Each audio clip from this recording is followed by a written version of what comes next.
Robin Hood. Chapter 5. Robin Hood and the Bishop. Come, children all, and listen a while. And a story to you I'll unfold. I'll tell you how Robin Hood served the bishop when he robbed him of his gold. The Bishop of Hereford was very angry with Robin Hood for the trick he had played him at Allan a Dale's wedding. He was so angry that he would have been pleased if anyone had caught or killed Robin. But no one did. The wicked people were nearly all afraid of Robin and his brave men. The people who were kind and good loved him. One day the bishop had to take a great deal of money to a monastery.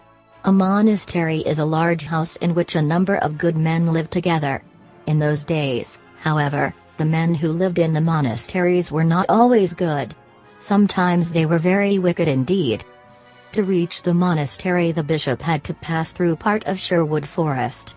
He felt sure he would meet Robin Hood, so he gathered together all his servants, and as many soldiers as he could. He hoped either to kill Robin or to take him prisoner, and bring him to Nottingham to have him hanged there. He hoped most to take him prisoner, because he knew his friend, the Sheriff of Nottingham, was Robin's greatest enemy, and had promised to give a large sum of money to anyone who would take him prisoner. It was a bright, sunshiny day in the middle of June when the bishop set out. It was cool and shady under the great leafy trees of the forest. Wild roses and pink and white morning glory trailed across the path. The banks and ditches were gay with bright yellow moneywort and tansy. Sweetbriar and honeysuckle scented the air. Birds sang and twittered in the branches, and all the world was full of beauty. Into the still and peaceful forest rode the bishop and his men. Soon the woody paths were filled with the noise of neighing and trampling horses. The clang of swords, and the clatter and jingle of steel harness and armor, frightened the deer in their lairs, and the birdies in their nests. But it was a splendid sight to see all those bold soldiers in shining armor riding along. The bishop rode in the middle of them, wearing a gorgeous robe, trimmed with lace, over his armor. Robin loved to roam in the forest, and he would often leave his men and wander off by himself. This morning everything was so bright and beautiful that he went on, hearing nothing but the song of birds, seeing nothing but the trees and flowers. Suddenly he saw the bishop and his men riding down a wide forest path. They, too, saw him quite plainly, for he was standing right in the middle of the path, looking up into a tree, listening to a blackbird singing. "Oh, what shall I do?" said Robin Hood then. "If the bishop he doth take me? No mercy he'll show unto me, I know. But hanged I shall be." One man singly, however brave he might be, could not fight against all these soldiers. Nor could Robin call his men by blowing on his horn, as he generally did, when he was in danger. They were so far away, that long before they could reach him, Robin knew that he would be killed or taken prisoner. It was a dreadful moment. With wild shouts of triumph the bishop and his men were riding down upon him. There was only one thing to do. And Robin did it. He ran away. Fast and faster he ran, closely followed by the bishop's men. In and out among the trees he went, twisting and turning. After him came the soldiers, shouting wildly. He led them to the thickest part of the wood. On they came, trampling down the ferns, and crushing the pretty wildflowers. Closer and closer grew the trees, narrower and narrower the pathways. Horses stumbled over roots or trailing branches of ivy, sending their riders sprawling on the ground. There they lay, unable to rise, because of the weight of their armor. The overhanging branches of the trees caught others, and knocked them off their horses, which galloped away riderless and terrified far into the forest. It was a mad and breathless chase. Robin knew every path and secret way in all the woods. The trees seemed to bend down to hide him as he passed, or spread out their tough roots to trip up the horses of the bishop's men. Robin's suit, too, of Lincoln green, was almost the color of the leaves in summer, and that helped him. The men found it more and more difficult to follow, and at last they lost him altogether. He could hear their shouts growing fainter and fainter in the distance, but still he ran on. He knew the danger was not yet over.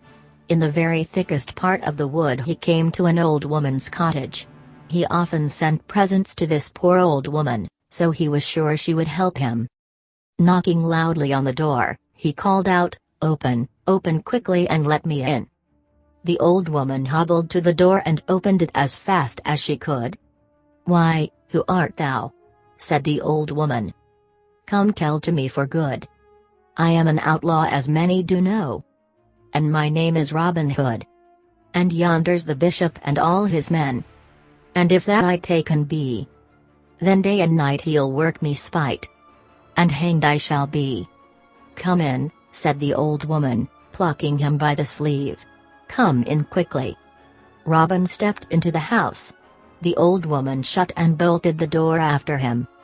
"If you are really Robin Hood," said she, looking at him hard, "I'll do anything I can to hide you from the bishop and his men. I swear to you, my good woman, that I am truly Robin Hood. If you help me, neither my men nor I will ever forget it." "I believe you, sir, I believe you. You have an honest face," answered the old woman. "And I'm not likely to forget all the kindness I have had from you and your merry men. Why, no later than last Saturday night you sent me a pair of shoes and some fine woolen stockings. See," she added, putting out one foot, "I'm wearing the shoes at this very minute. But haste ye, lad, haste ye," she went on more quickly, "where will ye hide?" "In your grey gown," said Robin with a laugh. The old woman looked at him in astonishment. "In my grey gown?" she said. "Yes," said Robin, "give me a grey dress and a big white cap like those you wear. Dressed in them I can go safely through the wood till I meet my men. If I do chance to come across the bishop and his soldiers I will hobble along like any old woman, and they will never stop to look at me. Then do you put on my suit of Lincoln green. If the bishop follows me here, as I think he will mistake you for me. Let him take you prisoner, and do not be afraid, for my good fellows and I will soon be back to rescue you from him." "Bless your life, sir, what a head you have," said the old woman laughing. "I doubt if my old much ever covered so great a wit before." Then she hobbled off, to get the clothes for Robin, as fast as ever she could. When he was dressed, she gave him a spindle and flax in one hand and a stout walking stick in the other.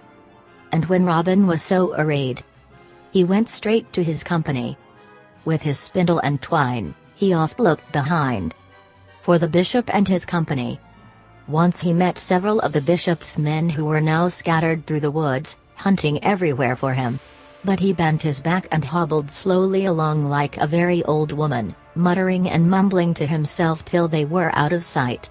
So he got safely past. It took him a long time to get to where his own men were. For one thing he found it was very difficult to walk in a dress. On the other hand, he was afraid to go too fast in case he should be seen by any of the bishop's people. At last he got to the place where he had left his men. There stood Little John looking out for him. Robin waved his stick and shouted, but he was so well disguised that even his great friend did not know him. "Look at that queer creature," said Little John to Will Scarlet who stood beside him. "I believe it's a witch. I'll shoot an arrow at her and see." Little John knew that if it was a witch she would mount upon her stick and fly away over the trees as soon as she saw the arrow coming, and he wanted to see her do it. He laid an arrow to his bow, and was just going to shoot when Robin cried out, "Stop, stop, Little John. It is Robin Hood." Little John threw down his bow, and ran to him calling out, "Master, master, I might have shot you. What has happened that you come back in this guise?" Robin soon told all his tale. Then said, "Now gather all our men, for we must fight the bishop and save this good old woman." Very soon, Robin, once more dressed in Lincoln green, was marching gaily at the head of his men, through the forest, searching for the bishop and his company. The old woman had barely had time to get into Robin's clothes before the bishop arrived. He was pretty sure that Robin would take refuge in her cottage. So the bishop he came to the old woman's house. And he called with furious mood, Come, let me soon see, and bring unto me that traitor Robin Hood." The old woman said never a word. She let them shout and bang at her door as much as they liked. With Robin's hat pulled well down over her face, she stood in a dark corner and waited. After a great deal of noise, they burst the door open and rushed in. They shouted with triumph when they saw the figure in green standing in the corner. The old woman had armed herself with a good stout stick. With this she laid about her, making a great show of fighting. She did indeed give one or two of the bishop's men hearty smacks on the head. The noise was tremendous. Outside she could hear the bishop shouting, "Gently, my men, gently. Take him alive, take him alive." After a little she pretended to give in, and allowed several of the men to tie her hands behind her back. They led her out to the bishop. So glad was he to see Robin Hood, as he thought, captured and bound, that he rocked in his saddle for very joy. "Aha, my man," he cried, "we have you at last. Say farewell to your green wood. You will never see it again." The old woman held her head down, though her hat was pulled well over her face, for fear the bishop would find out that she was not Robin Hood at all. But the bishop was so old and blind that he could not tell that it was not Robin. Besides, he was so sure that he had got him that he hardly even looked at the old woman's face. He thought Robin was hanging his head in shame. "Ho there," he cried, "honor to the Prince of Thieves. The finest horse in the company for the King of Sherwood Forest."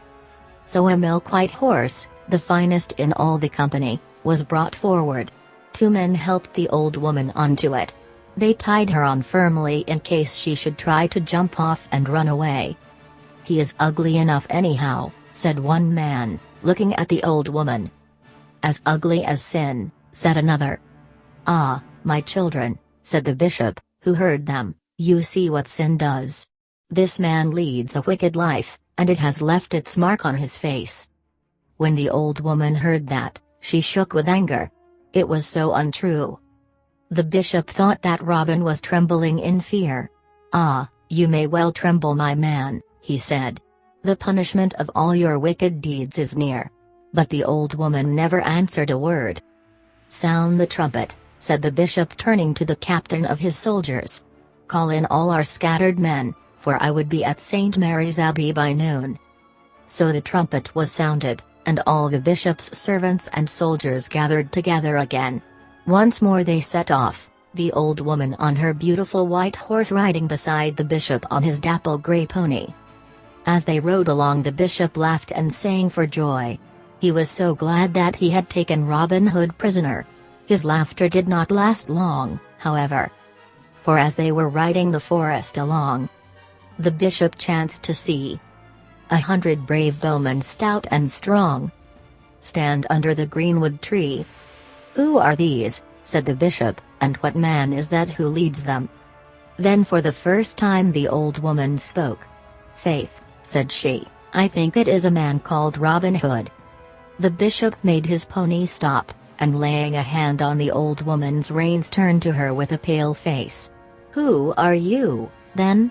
he asked. "Only an old woman, my lord bishop. Only an old woman and not Robin Hood at all," she replied. "Then woe is me," the bishop said, "that ever I saw this day."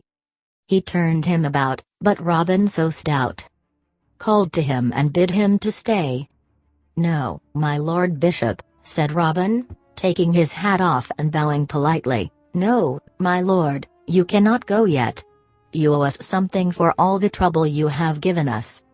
Then he went to the old woman, unbound her hands, and lifted her gently to the ground. "I thank you, dame," he said, "for your kindness to me this day.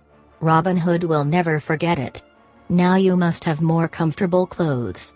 If you follow Much the miller's son, he will take you to Maid Marian. She is waiting for you." "Thank you kindly," said the old woman, as she went away laughing, "but I think I'll take to wearing Lincoln green myself." The bishop's men did not attempt to fight. They saw it was useless. Robin had gathered so many of his brave men that they could easily have killed all the bishop's men if they had tried. So they laid down their swords and spears and waited quietly to see what would happen next. Then Robin took hold of the bishop's horse and tied him fast to a tree. Then smiled Little John his master upon, for joy of his company. Robin then helped the bishop to get off his horse, and gave him a comfortable seat on the root of a tree. Then seating himself opposite he said, "Now, my lord bishop, how much money have you with you?" "The money which I have with me is not mine," replied the bishop. "Very true, it is not yours," agreed Robin smiling. "It belongs to the monastery of St. Mary," said the bishop. "Pardon me, it belongs to the poor people from whom you have stolen it," said Robin sternly, "to whom it is now going to be returned. Little John, bring the bishop's money bags." Little John brought the bishop's money bags and counted out 500 pounds upon the ground. "Now let him go," said Robin. "Master," said Little John, "it is a long time since I have heard high mass sung, or indeed since we have had any service except what Friar Tuck gives us. May the bishop not sing mass before he goes?" "You are right," said Robin, gravely rising and laying his hand on Little John's arm. "I have today much to be thankful for. The bishop shall sing mass before he goes." So in the dim wood, beneath the tall trees which formed an archway overhead, as if they had been in a great cathedral, Robin and his men, and the bishop and his men, friend and foe, knelt together side by side while the bishop sang mass. The birds joined in the singing and the trees whispered the amens. Then Robin called for the bishop's pony. He set him on it and led him and his men back to the broad path through the woods. There he took leave of them. "Go," he said to the bishop, "thank God for all his mercies to you this day, and in your prayers forget not Robin Hood." To be continued.